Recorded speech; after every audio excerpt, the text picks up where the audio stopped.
Hello, and welcome back to the Tease podcast, where we talk all about what is relevant and culturally attuned to today with marketing, how to improve your personal brand, and then how to leverage your content for conversion.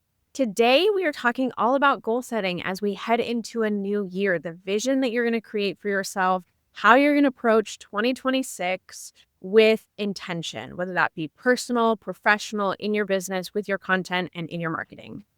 Hi, I'm Michelle Polani Houston, founder of To Be Honest Beverage Company, as well as a business and marketing mentor and And consultant. I'm Joanna Newton, co-founder of Millennial Marketer, an agency that helps people create their own digital products. Let's dive in.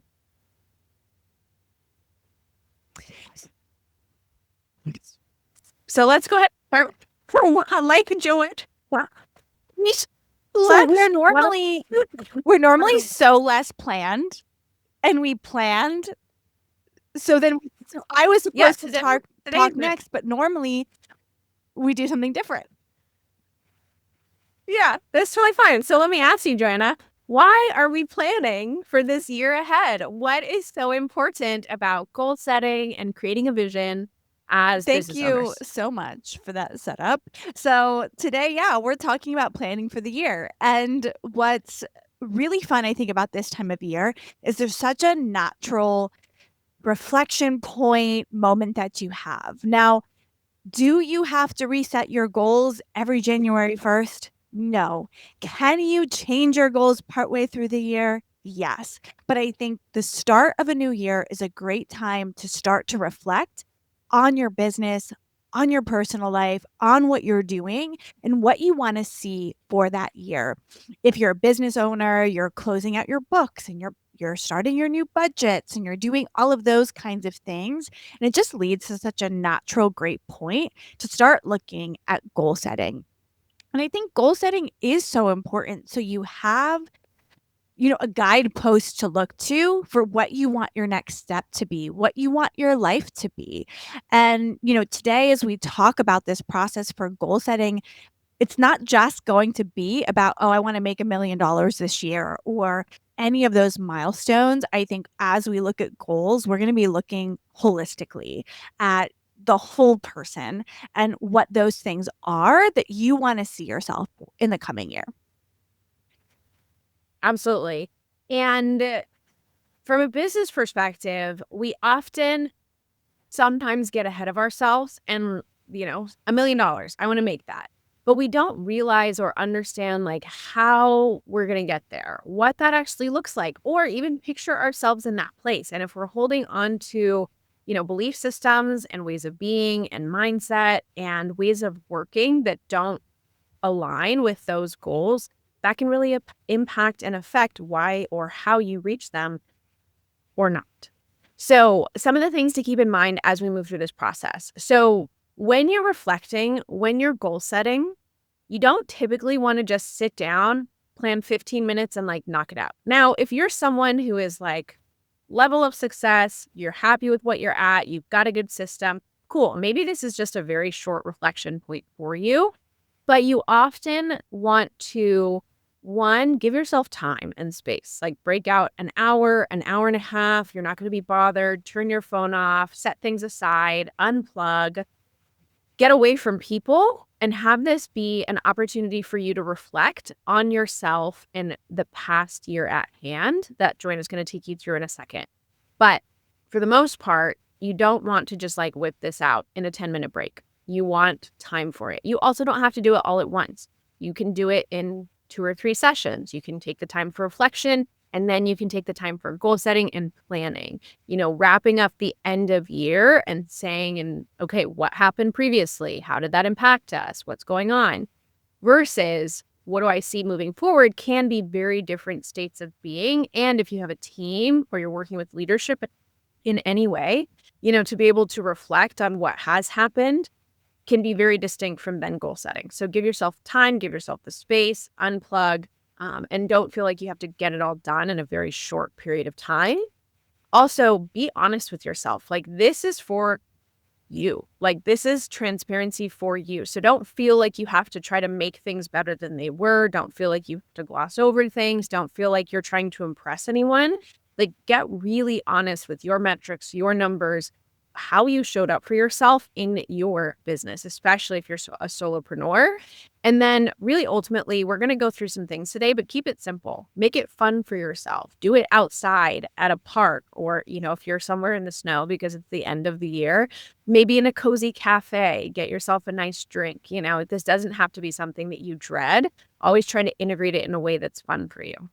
And the first step of this process is going to be reflection. And I might argue that this could be the most important part of this process, because you have to understand what happened if you want to improve or grow or move forward, or just keep the things that are working. And I encourage you to find ways to do this with data, because honestly, a lot of times our thought about what happened and what actually happens, like, aren't always the same thing. And I know, like, our perception and how we feel is so important, but when it comes to certain things, looking at data is really important. One thing that we started doing for this podcast is Michelle and I really want this podcast to be a conversation and to be conversational. And for a long time, we were saying, like, we should have shorter talking spurts and do this and make it super conversational. And it didn't change for us until we started tracking it. Till I put the transcripts in AI and said, how long are each of us talking through? And we were talking. Now, this episode will be an exception. I think this episode, because we have a little bit of a different goal with it, we'll probably talk for longer spurts. But both of us were talking for like 5 minutes straight, regularly, consistently, and that's not what we wanted. So tracking the data, we go, "Oh," and then we started talking shorter, and we watched it, and we changed because we had the data. I don't know if you wanna say something on that before I keep going about reflection. I have so we can cut, so we can be shorter so in that I don't have a 5-minute monologue. Yeah. I mean, we really started the podcast too with a different intention and a different focus. And so it's okay to pivot. And in that, Joanna and I were taking the role of educators and coaches so much more so at that time. And so those long bouts were intended to be educational, informational. We were guiding, we were coaching, but we have realized we wanted to shift that. And Joanna is definitely our numbers, data, metrics person who is really great at organizing that in terms of like our podcast stats and everything that we've been doing. But I have a business mentor that, oh my gosh, I'm going to forget the phrase that he uses, but like, you can't change what you don't measure or something like that.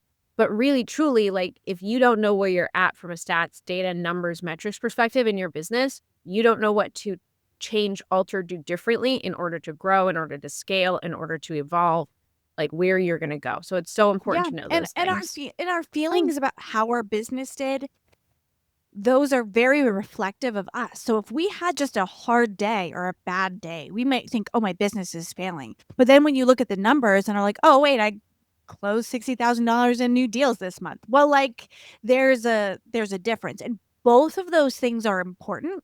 Like, how you feel is important and the numbers are important. So I think it's when you're looking at like your reflection, looking at number and your emotions, looking at data and how you feel is really important. So when you're reflecting, think about your wins, like some really big wins for that year.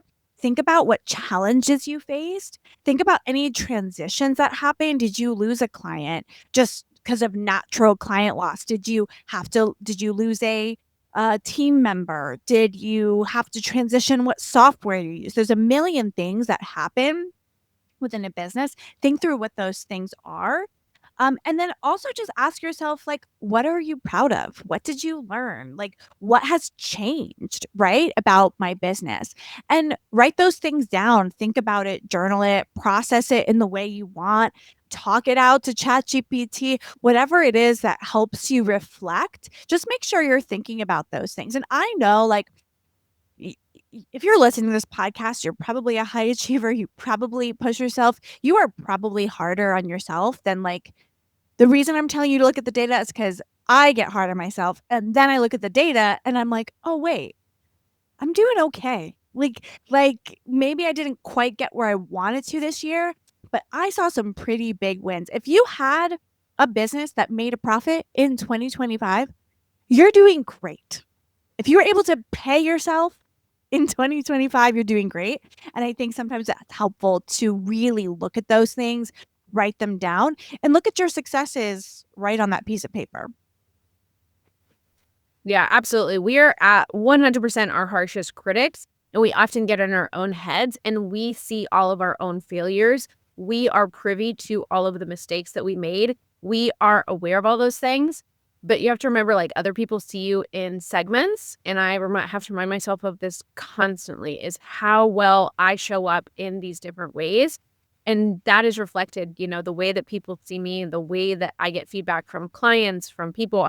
I had an onboarding session with a client the other day, and at the end, she was like, "Oh my God, you're so good at this." And I was like, "Thanks. That's, it's great to hear." It's kind of one of those funny things because you're like, wait, I am good at what I do, but you don't think about it, because we have all of our insecurities, our doubts, our fears for ourselves. And of course, like you said, like, as you're listening, you're often probably the type of person that wants to show up 100%. Like, you want to do well, you want to deliver. And so you're constantly learning and growing and trying to even make yourself better. But you forget that so many people are satisfied with the type of work that you perform without it being completely perfect. And that's, part of what we do as coaches and experts and leaders and authorities in our industry.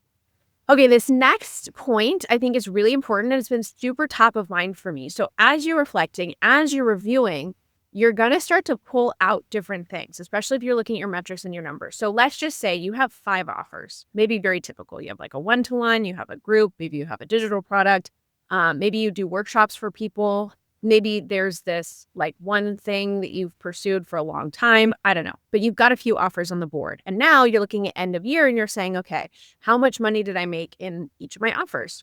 Well, it's usually going to be not equally weighted. That's not very common. Now, if you are, different situation, but introducing here what's called the Pareto principle. You may have heard of it before. It's our 80-20 rule. If you haven't, because I know lots of us haven't been exposed to this just yet, it's that 20% of your effort, 20% of your work often gets you 80% of your results and vice versa. So a lot of times we're spending 80% of our time on procrastination, smaller tasks, smaller clients, like little things that don't get a ton of the result. They get 20%. So they're maybe a portion of your profit, they're a portion of your outcome. Maybe you're getting followers, maybe you're getting reach.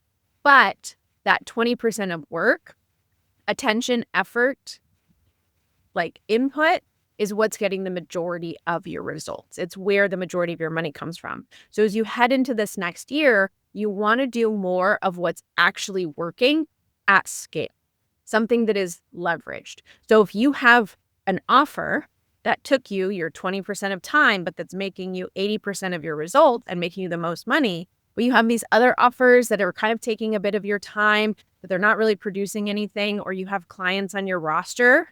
This is even for us, even like with our physical product, we have clients who are like minuscule in terms of our sales just for our bottles and our non-alc beverage, but they ask so much of us. They're late on payments. They take more time and effort. They're like coddling, etc. And then our clients who spend the most money with us and buy the most product are just like, hey, I need this. Hey, I need 12 more bottles. Hey, thank you. Like, it's super simple, super easy.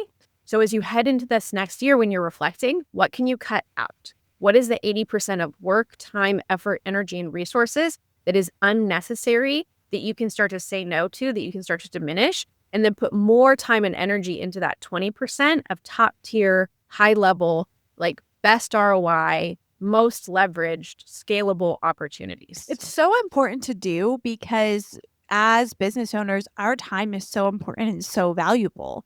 And if you're spending your time on the wrong things that aren't making money, you're going to struggle. For us this year at Millennial Marketer, we've phased it out, but we decided to cut out an entire service we were offering.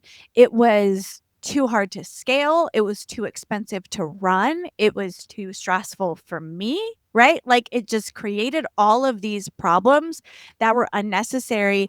And as I'm building my 2026 budget without it, I am so relieved to not have that expense because the profit we were making on it, sometimes we were losing money on this particular offer and sometimes we were making money, but the idea was always we'll scale it and then it will make money, but scaling it was just too challenging and we spent too much time, too much money, so it's gone and we're going to be able to replace that with something else that's more life-giving and more energetic. The other thing too, when you're looking at this and come to look at data, I actually on this podcast, one conversation we had about growing a personal brand and growing a following really made me realize how important I have this like one profile in a marketplace that really makes me all of my money and my company all of its money. And it's such a valuable asset. And I'm always like, oh, I want 1 million TikTok followers and I want this and I want that. When I actually have this crazy, strong, niched profile that gets me multiple inbound leads every day. Like, that's a dream.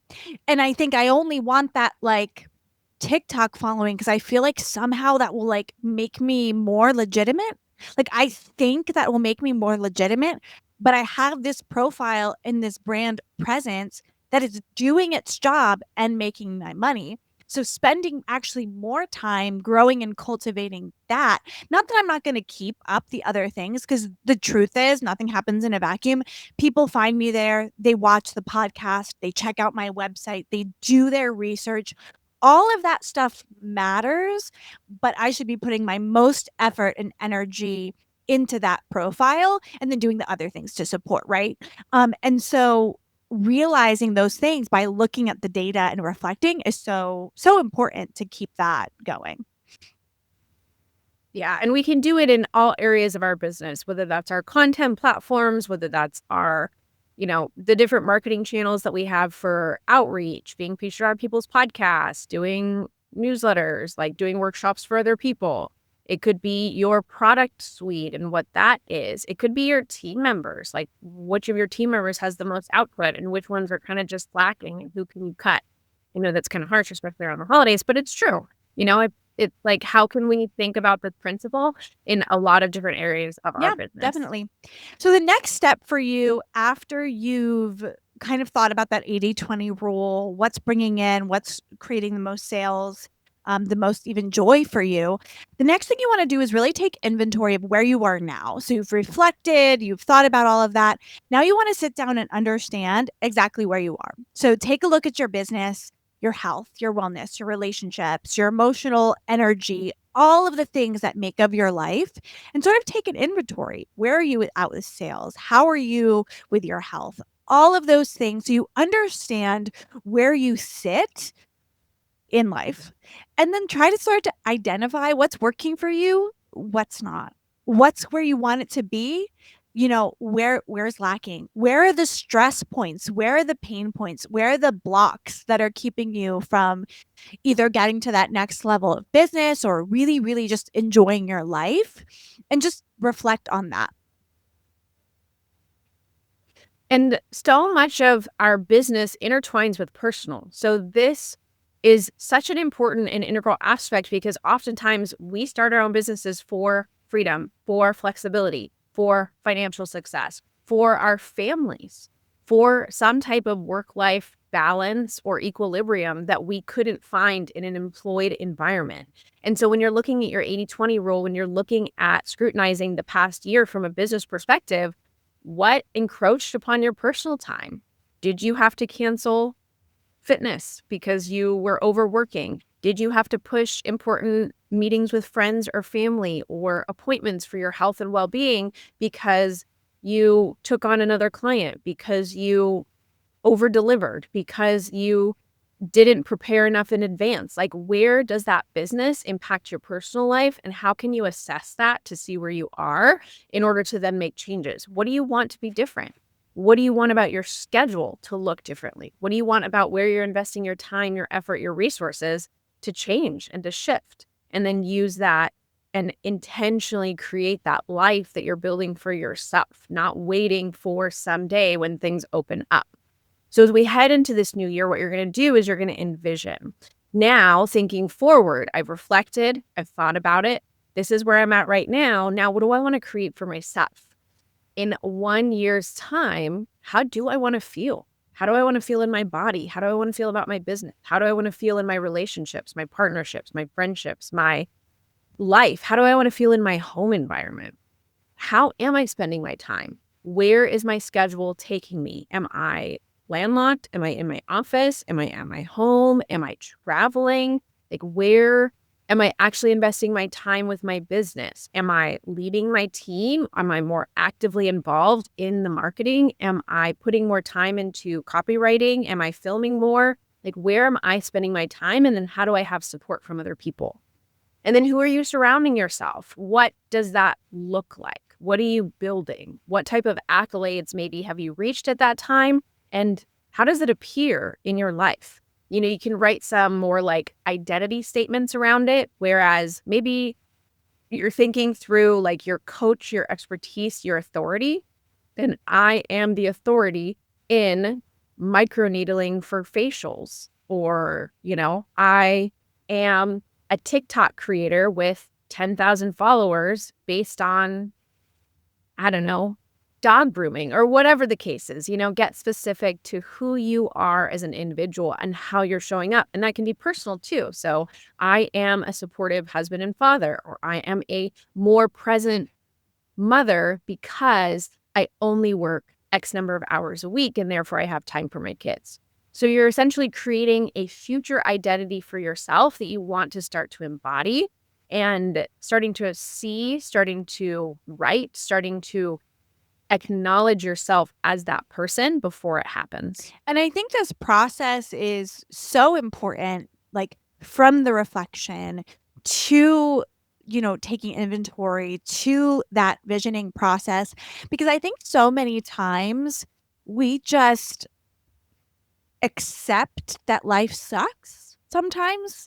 And there is this reality that there are things out of our control that we have to deal with, but we can make choices and take actions that make it better. And I have like a silly little story to share. Um, I bought new couches like 4 years ago, and they were super slippy on my floors. They would move. And my dog is crazy. And if someone's at the door, she jumps on the couches and it moves the couch. And literally every day, I have to move those couches at the end of the day back to where they're supposed to do. And this drove me nuts. And I just let it happen to me for like 4 years. Why I did not change anything about this, I have no idea. I'd be so annoyed. I'd be like, I have to move these damn couches again. Like, what the hell? I'm just like constantly moving these couches and they're scratching up my floors, and I'm like so annoyed. So last week, I bought little grippy things to put at the bottom of my couch, and I put them on the things, and now my couches don't move. And like I know that's such like a silly example, but sometimes we just like accept this annoying thing in our life that we absolutely hate, and we let it happen to us over and over and over again. And sometimes the solution is, well, I'm just going to spend $20. It was $20 or something to get little grippy things to put on my couches. And they might, I mean, if someone like shoved them, they'd still move, but they're not. I haven't moved them since. I put them on this weekend and I haven't touched them, and they're where they belong, right? And I think we have to think through that and go through that reflection to be like, what is it that I just hate that I need to be different? You might not be able to change it right away. Maybe you have to have a job while you're working on your business and you hate your commute. Maybe you can't fix that immediately, right? But you can say, okay, this is what I'm going to do on my commute to make it better. Or this is how I'm going to make this portion better, and figure that out. Yeah. I mean, it's the definition of insanity to do the same thing over and over and over again. And that's something that I've also had to recognize. For me, it was like having outdated things. I would just be okay with my outdated old model when it would have maybe been a really small investment or just an easy swap for something different, whether that was clothes or stuff. I definitely grew up, in a poor environment. And so we either got hand-me-downs or secondhand or just held on to things for forever because that's what you did. You didn't upgrade or change or evolve. And looking at the different aspects of your life, you might be realizing how and why you're holding on to certain things. And what can you do differently that makes such a huge difference, especially that mental load that we talked about before on the podcast, is we're so often carrying that mental load of little things that bother us, trigger us, that we have to take care of, that we have to do, that can be delegated, that can be checked off the list, that can be kind of easily handled. And then it releases time, opportunity for us to then invest in the things that matter. Yep. The 20%. So the next step in our process is to actually set our goals. And I encourage you to really focus on just 3 core goals. I think at this point we can get really overwhelmed and want to try to fix everything. Well, you can't do everything and fix everything at once. That is probably your surefire way to fail, is if you try to do too many things at once. So I encourage you to just take one personal goal that's just for you, one professional that's for you, your business, and that growth area, and one sort of like your spiritual mindset goal. Like, what does that look like for you? And then write them in the affirmative. I am a TikTok star. No, that's not going to be my goal for this year. But like write that in the affirmative. Like, you are those things that you want to be on the professional, personal, and spiritual mindset areas. Yeah. Goals are important. They're big. They're part of your identity. You can get specific. You can get focused, whatever makes sense for you and whatever you truly believe in. Don't let it be a pressure thing, right? Like, you think you should have 1 million followers on TikTok. Is that because you truly want it and it's going to be important for you or important for the progress of your business? Not necessarily. So allow yourself to focus on goals and center on goals that are relevant to you, that you actually care about, and that you're going to set for yourself and not for anyone else. And then once you have those goals for the year, we have to get into action.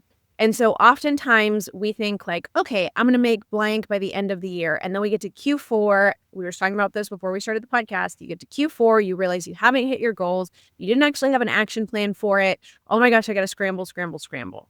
And so what you're going to do in your business specifically, you can do this personally as well, but in your business specifically, you're going to break your goals down into 90-day sprints. So those are your quarters, Q1, Q2, Q3, Q4 throughout the year. And you're going to have one focus per quarter. Now, remember those 5 offers that probably aren't making the same amount of revenue for that first quarter and for that first 90-day sprint, you're going to focus on one offer that relates somehow to your goal, whether that is reaching a certain amount of people, whether that is converting a certain amount of people, whether that is improving your conversion rate, whether that is growing your revenue, whatever that looks like, that's going to be tactical, tangible for you, you're going to focus in, and then you're going to break it down. Okay, how am I going to get there? What am I going to do on a monthly basis?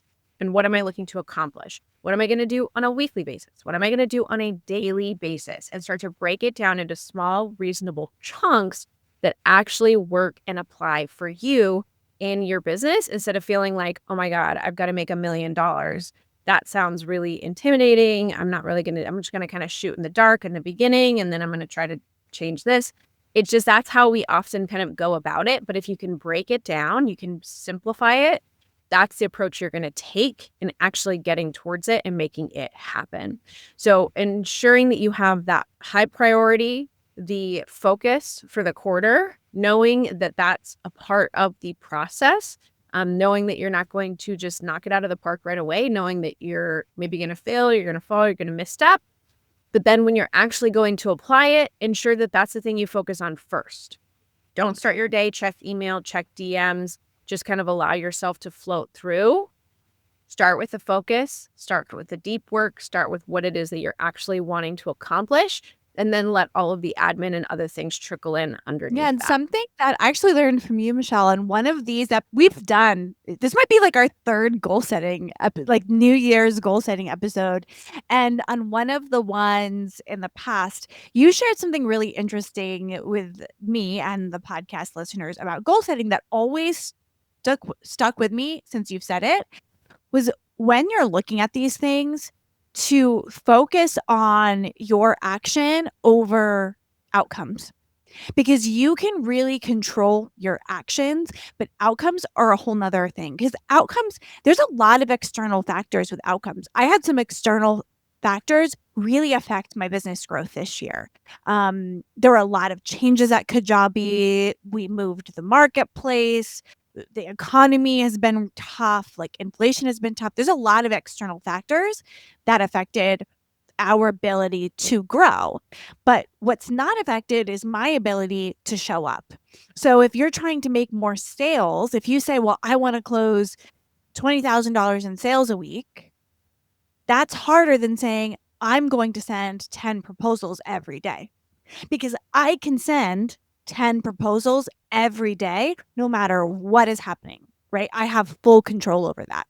So as you're writing these things down and thinking about your goals, turn them into action items you can do and you have full control of, because that's going to heighten your ability to have success. Say you're sending those 10 proposals every day and you're not hitting that $20,000 a week sales goal, then you can say, okay, how can I adjust my offer or where I'm pitching or how I'm pitching or my sales process, right? You can say, what am I going to change? I'm not getting that $20,000. What am I going to change? But you're still responsible for that 10 proposals a day or whatever that goal is that you've set for yourself. Oh, that makes me so happy. That's something that stood out. And it's so true. I come from behavioral health coaching, and changing behavior, which is our days, our lives, our goals, what makes up our time is our behavior, how we show up to work, how we show up in our personal life, how we show up in our relationships, everything that we do.